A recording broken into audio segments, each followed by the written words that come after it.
Hello, हाय, good afternoon. कैसे हैं आप सब लोग? आशा करती हूँ आप सब लोग ठीक होंगे। मैं वंदना वर्मा आप सभी का स्वागत करती हूँ। तो आज का जो हमारा प्रैक्टिस सेट है वो संस्कृत का है। इसके पहले हमने सीडीपी हिंदी और ईवीएस का प्रैक्टिस सेट कर लिया है।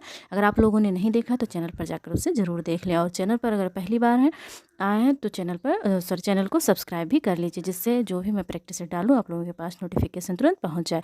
तो चलिए शुरू करते हैं हम अपना प्रैक्टिस सेट। तो पहला जो हमारा क्वेश्चन ये गद्यांश का है। यहाँ से हमारे क्वेश्चन बनते हैं, ठीक। गद्यांश और पद्यांश दोनों आते हैं।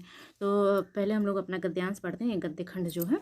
तो एकास्मिन् वर्षे कदाचित लक्ष्मी पार्वतीयम् औदते प्रेमवा गौरी स्वपत्युः नाम उच्चयता। मतलब एक बार लक्ष्मी जो थी, लक्ष्मी जी पार्वती जी से कहती हैं, हे गौरी, तुम्हारे पति का क्या नाम है? अन्यथा अहम क्रीडाजवेन भवत ताड़ेयम इति।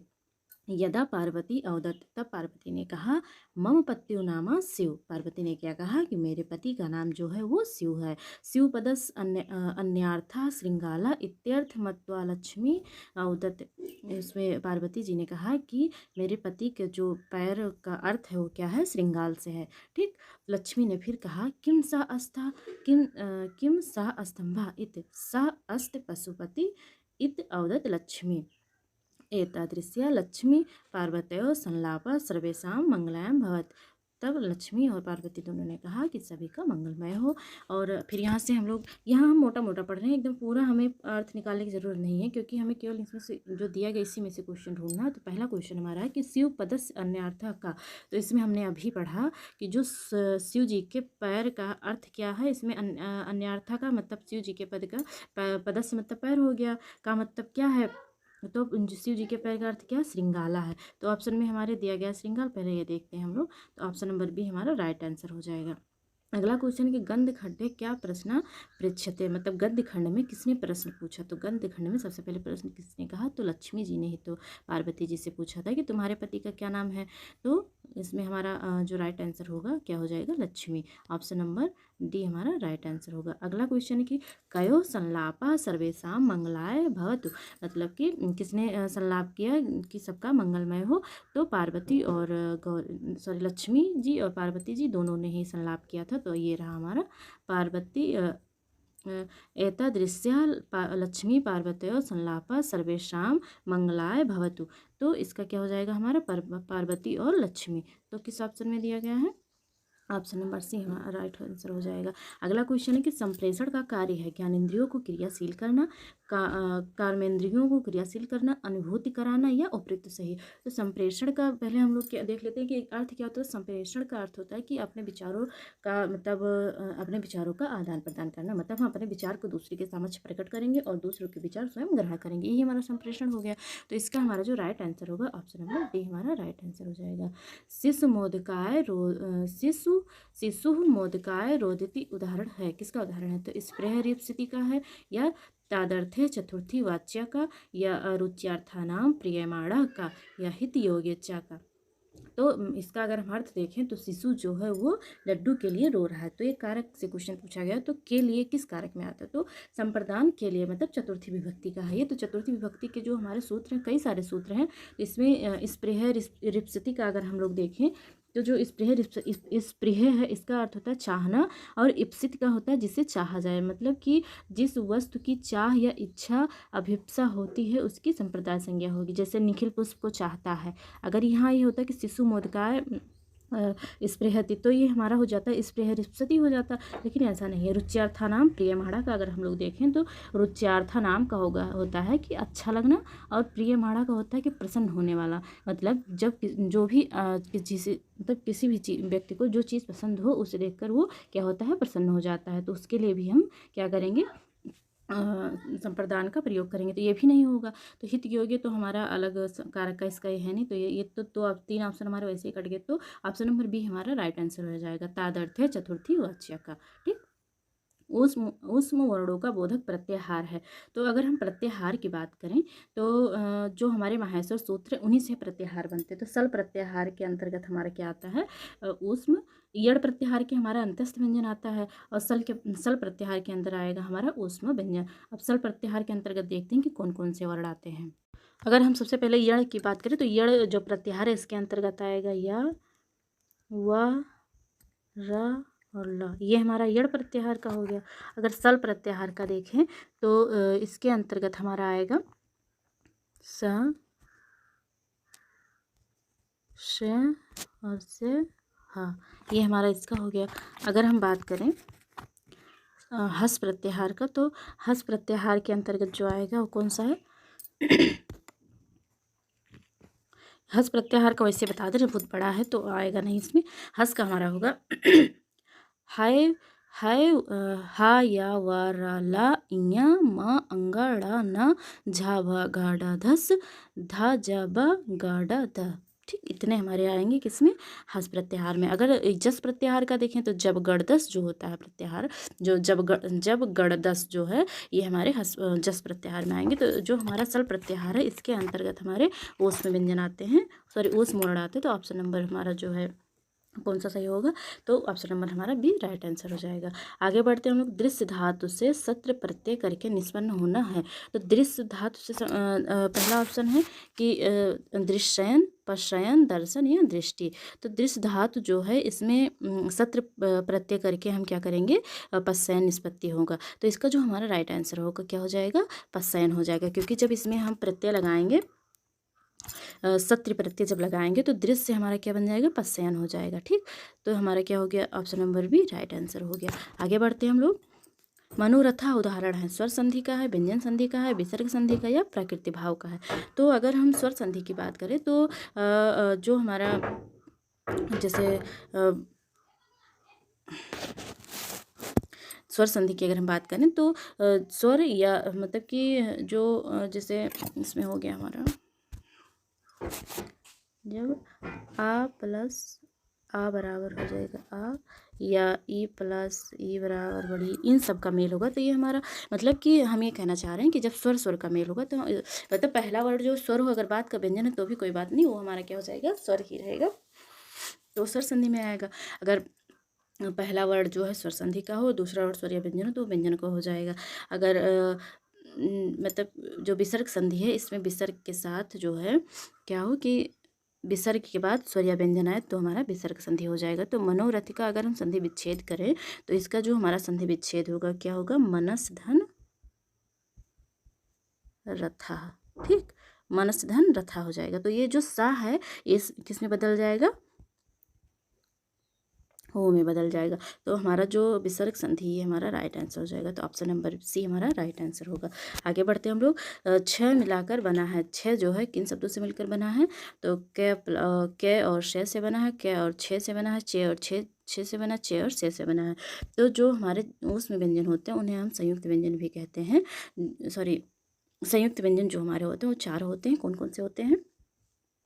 छ, त्र, ज्ञ और स्रा। ठीक, तो जो कै और से है ये तो हमारा 6 का हो गया। अगर हम त्रय का देखें तो तय और रा हो जाएगा। ज्ञ का देखें ज प्लस यहाँ हो जाएगा, और स्रा का देखें तो स प्लस रा हो जाएगा। तो ये हमारे संयुक्त व्यंजन हो गए। कभी कभी संख्या पूछ ली जाती है तो संयुक्त व्यंजनों की अगर संख्या देखी जाए तो 4 होती है। संयुक्त व्यंजनों की संख्या कितनी है? 4 है। जैसे इसमें 6 का पूछ लिया गया तो आगे त्रा का पूछा जा सकता है, ज्ञ का पूछा जा सकता है, श्रा का पूछा जा सकता है। तो इन सभी के लिए मैंने बता दिया। तो इसका जो हमारा राइट आंसर होगा ऑप्शन नंबर ये हो जाएगा। आगे बढ़ते हैं हम लोग। दा धातु किस गण की है? अगर गणों की संख्या पूछी जाए तो गणों की संख्या जो है 10 होती है। तो जो दा धातु है किस गण की? भवादि गण की है या अदादि गण की, जुहोत्यादि गण की या तरादि गण की। तो जो दा धातु है ये किसका है?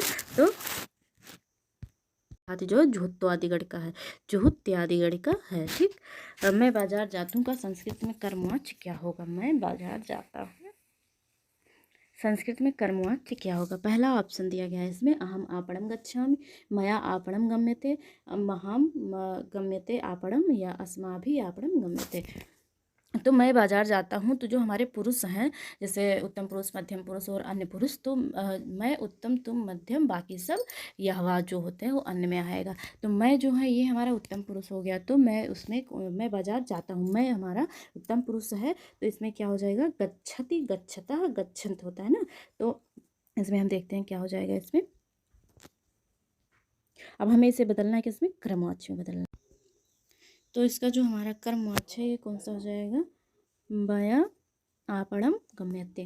ठीक, जो ये बदलने वाला जो टिक है ये हम आपको अगली वीडियो में बताएंगे। अच्छा, अगर हम कर्मवाच्य की बात करें तो जो कर्म होता है ये क्रिया के अनुसार चलता है। ठीक, तो यहाँ क्या हो जाएगा हमारा मया आपणम गम्यते, ये हमारा हो गया। अगर कृतवाच्य में करना होता तो किस प्रकार होता है ये हमारा, उसे हम देखते हैं। तो अगर हमें कृतवाच्य में बदलना होता तो अहम आपणम गच्छामि, अहम आपणम गच्छामि से हमारा क्वेश्चन हमेशा बनता है। मतलब कभी भाववाच्य में बदलना रहेगा, कभी कृत्यवाच्य में, कभी कर्मवाच्य में। तो जो हमारी संस्कृत से रिलेटेड अगली वीडियो रहेगी वो इसी से रहेगी कि हाँ मतलब किस प्रकार हम कर्म, अगर कर्मवाच्य में दिया गया तो किस प्रकार भाववाच्य में बदलेंगे या कृत्यवाच्य में बदलेंगे। ठीक, तो अगली वीडियो हमारी इस पर रहेगी, क्योंकि यहाँ से हमारे 2 नंबर के क्वेश्चन मतलब हमेशा बनते हैं, तो बहुत ज़्यादा महत्वपूर्ण है। आगे बढ़ते हैं हम लोग। उपोत्सति में संधि है, गुण संधि है या पररूप संधि है या दीर्घ संधि है या पूर्व रूप संधि है। तो उपोत्सति में जो हमारी संधि है, अगर इसका संधि विच्छेद देखें तो उप प्लस औसत क्या होगा, तो उप प्लस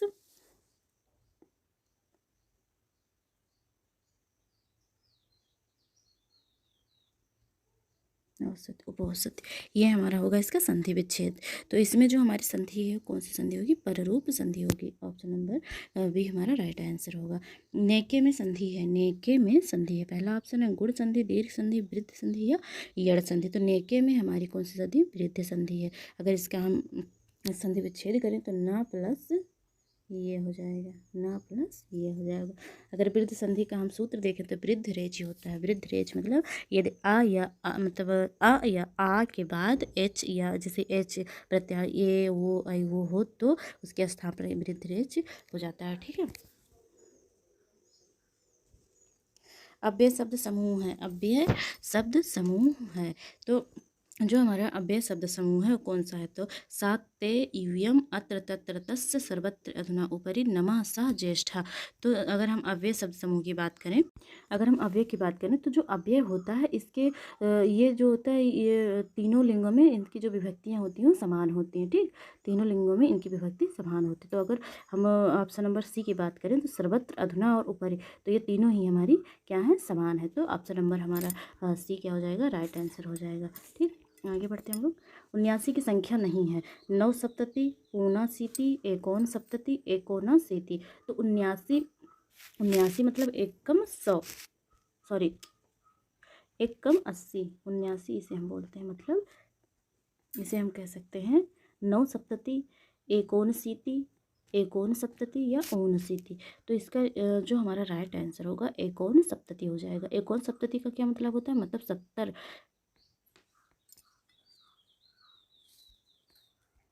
पहले हम क्वेश्चन देखते हैं इसमें पूछा क्या गया है, क्योंकि जो 9 सप्तति है ये भी 79 लिखा है, ऊनाशीति है ये भी 79 लिखा है, एकोनशीति ये भी वही है। एकोन सप्तति जो है मतलब 70 में एक ना होना, ये 6 और 9 वाला हो गया, मतलब कि ये हो गया इसका।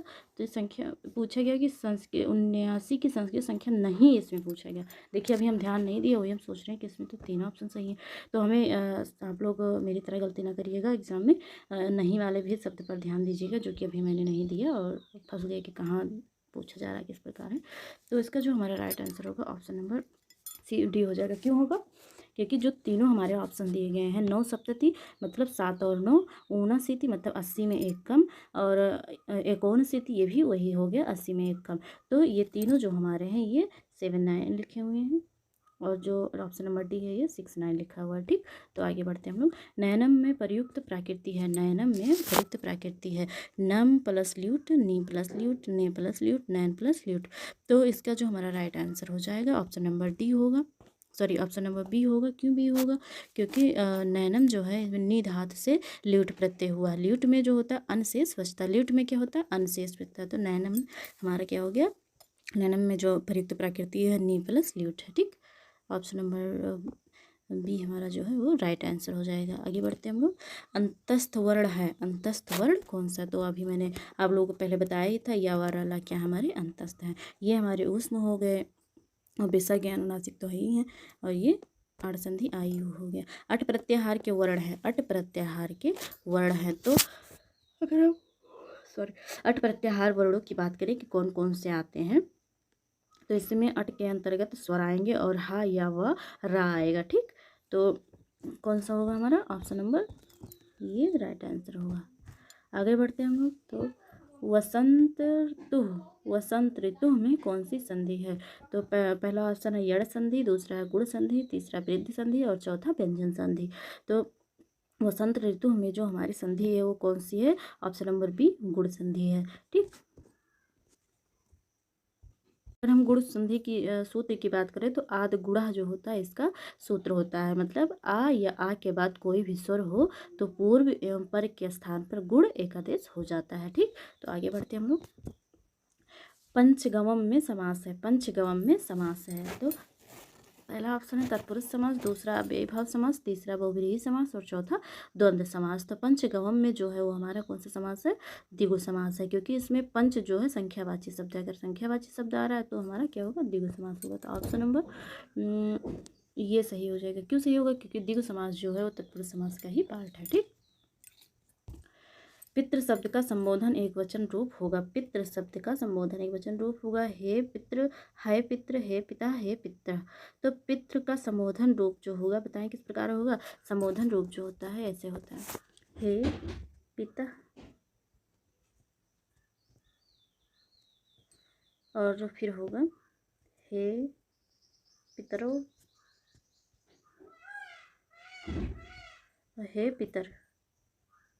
अब इन तीनों में से देखना है कि कौन दिया गया है, तो हे पिता दिया गया है ना। ऑप्शन नंबर सी हमारा क्या हो जाएगा? राइट आंसर हो जाएगा। निम्नलिखित में से कौन संयुक्त व्यंजन है? संयुक्त व्यंजन हमारे कितने हैं? तो 4 हैं। कौन कौन से? छ, त्रिक, ज्ञ और स्रा। तो इसमें कहाँ है संयुक्त व्यंजन? तो ऑप्शन नंबर बी हमारा राइट आंसर हो जाएगा। चाहिए अर्थ में कौन सा प्रत्यय प्रयुक्त होता है? तो तुमुन प्रत्यय जो होता है ये चाहिए के अर्थ में प्रयुक्त होता है। कौन सा प्रत्यय? तुमुन प्रत्यय। आगे बढ़ते हैं हम लोग। मुझे संस्कृत अच्छी लगती है, इसका संस्कृत अनुवाद क्या होगा? मुझे संस्कृत अच्छी लगती है, संस्कृत अनुवाद क्या होगा? तो अहम संस्कृत भाति, माम संस्कृतम रुचिकर, महम संस्कृतम रोचते, मया संस्कृतम रोचते। तो इसका जो हमारा राइट आंसर होगा ऑप्शन नंबर सी हो जाएगा, मया संस्कृतम रोचते। आगे बढ़ते हैं हम लोग। श्रीमद् भागवत गीता में कुल कितने अध्याय हैं? तो अगर श्रीमद् भागवत गीता की बात करें तो इसमें जो है वो 18 अध्याय है। अगर इसमें ये पूछा जाए कि किस इसमें जो पर्व दिए गए हैं किस पर्व में भागवत गीता है, तो गृह जो भीष्म पर्व है उसमें भगवत गीता दिया गया है और भगवत गीता में ही 18 अध्याय हैं।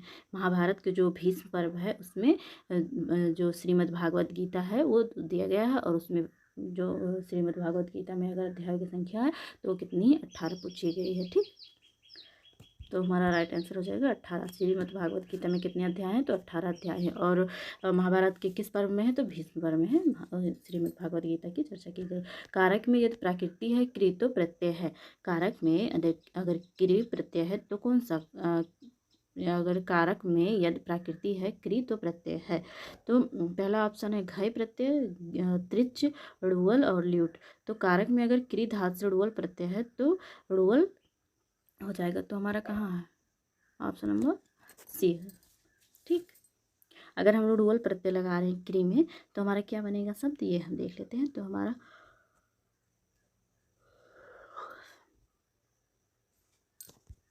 अगर हम कारक क्री में अगर ड़ुअल प्रत्यय लगाएं तो हमारा क्या बन जाएगा? कारक बन जाएगा। ठीक, आगे बढ़ते हम लोग। अव्ययभाव समास का उदाहरण है द्वादश, अधिहरी, राजपुरुष, पीताम्बरा। तो अव्ययभाव समास की अगर हम बात करें तो उसमें क्या होता है कि उसमें उपसर्ग दिए रहेंगे। ठीक, जो उपसर्ग वाले होते हैं मतलब कि आगे उसमें उपसर्ग रहेगा और अव्ययभाव समास का जो पूर्व पद होता है, पूर्व मतलब पहले वाला पद जो होता है वो क्या होता है कि वो प्रधान होता है। पहला पद क्या होता है? प्रधान होता है। तो इसमें अगर हम देखें तो हमारा द्वादश तो यदि का हो गया, पीताम्बर बहुव्रीहि का हो गया, राजा का कुमार ये तत्पुरुष समास का हो गया। तो ऑप्शन नंबर बी हमारा राइट आंसर होगा, ये अव्ययभाव समास का। निम्न में से कौन चतुर्विंशति सहस्त्र संहिता के नाम से विख्यात है? तो जो हमारा रामायण है इसमें 24,000 श्लोक हैं। 24,000 को संस्कृत में हम क्या बोलते हैं? चतुर्विंशति सहस्त्र संहिता कहा जाता है। ठीक, तो ये हमारा राइट आंसर हो जाएगा, ऑप्शन नंबर ये हो जाएगा। आगे बढ़ते हैं हम लोग। इश्च्युत संधि का उदाहरण है, इश्च्युत संधि का उदाहरण है। पहला ऑप्शन है कि हरिष्टिकते, विद्वांजति, तट्टिका या विष्णुश्राता। तो इसका जो हमारा राइट आंसर होगा ऑप्शन नंबर बी हो जाएगा, विद्वांजति।